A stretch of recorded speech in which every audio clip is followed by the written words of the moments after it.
Welcome, Coyote fans. This is Paul Ferris, and taking my car to work. Some people have been asking about the exhaust. I got it redone recently, so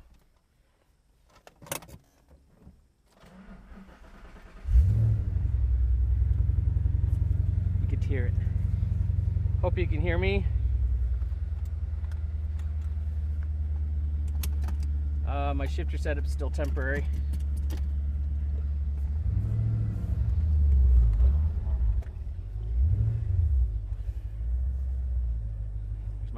Headpiece again. This is a GoPro Hero 3. That's my buddy Brian.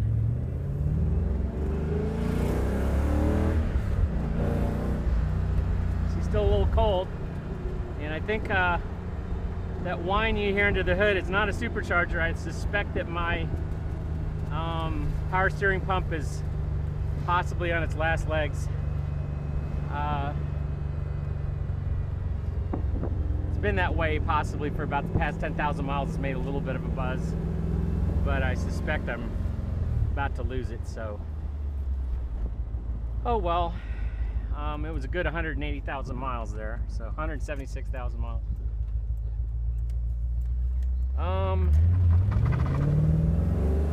So since I last did one of these, I still have not had the car tuned. This is its stock tune you're hearing.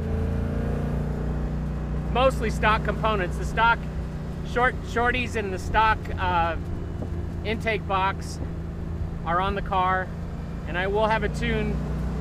I'll have a baseline horsepower reading and then a tune from that and see what that brings me, and then from there I'll do possibly cold air kit and the Boss intake and all that fun stuff. But for the moment, I'm going to keep it as stock as possible. Just so we know what power adders do what. So I've got video of this intersection.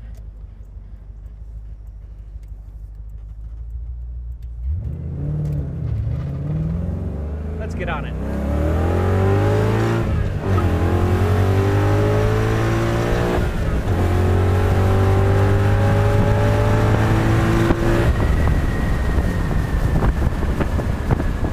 Fourth gear. Oh, she's a happy camper. I have to say the Griggs suspension is a world of difference. Since I did the Griggs suspension upgrade on this car, it's like driving something that is nailed to the road. I cannot believe the night and day difference this car is. I'm sure some of the improvement in handling is tied to having 315s on the back and Enki RPF 1s, but I'd have to say 99% of the goodness that is driving this car is now the Griggs suspension.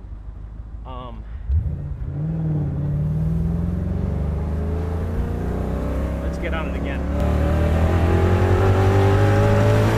Jesus Christ.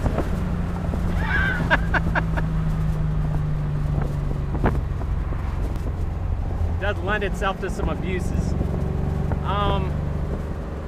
Anyways, it is definitely a happy car. I love the sound of it and the way it drives, and just have some minor things I'm tying up now, but I think this is pretty much the way I'm going to keep it from a mechanical standpoint from here on out. I think I've done everything that I wanted to do. It drives so much nicer. It drives better than my 2011 GT500. And that's saying a lot. That's a pretty high bar in my opinion. What else have I done since I last filmed here? I do have, this is all a work in progress here.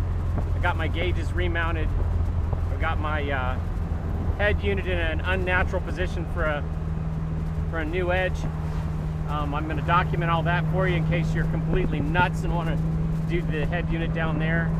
Double din unit in this position. Like I said, I got the exhaust redone. I got the pipes balanced. That's why it's making that beautiful sound.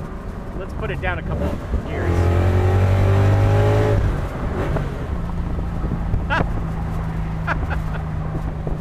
We got an entrance ramp coming up here. We can use that for a little bit of a roll through the gears.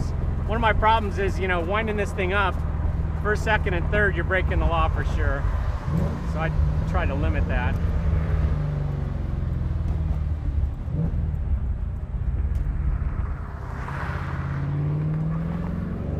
Ready?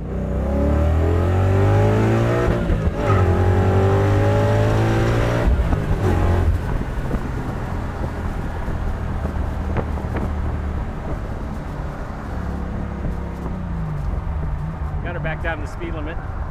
That's 6th gear. I don't know if you can hear it, but it's just so much quieter than a modular motor without the variable cam timing. I think, you know, it shuts it down so much whenever when you're not getting on it, you don't hear all the noise, and then when you do get on it, the difference in pitch is just so phenomenally great, you know. So it's not all that loud right now. It's got a very nice rumble, and we can go right here. That'll get us out of regular mainstream traffic. Get a chance to hear it some more. I won't get on it here. Just wind it up a little bit. It doesn't hurt that this is a beautiful day, and this is a convertible. That crinkling noise you hear in the back is breakfast pizza I made for my folks at USPS that I work with. My day job is a computer systems programmer. I'm simplifying it. For those of you in the know, I'm an infrastructure kind of guy. I help manage systems that run Linux, and love what I do. And that's one of the reasons I share so much. Everybody has asked me, you know, why such a focus on sharing all this stuff all the time? And I hear the other side of it too, which is, hey, this guy really puts it all out there. And it's because, you know, one of my frustrations with what you find online is that you just don't, you know, here's the car done. You know, somebody will be working on something and they hide the gory details and nobody can follow their work. And as a community, we don't grow. We don't find out, oh, here's what you did to make that work, and how can I make it work for myself? And I probably talk on average via email, via phone, to 4 or 5 people doing Coyote swaps a month, maybe more, depends on, you know, how busy they are.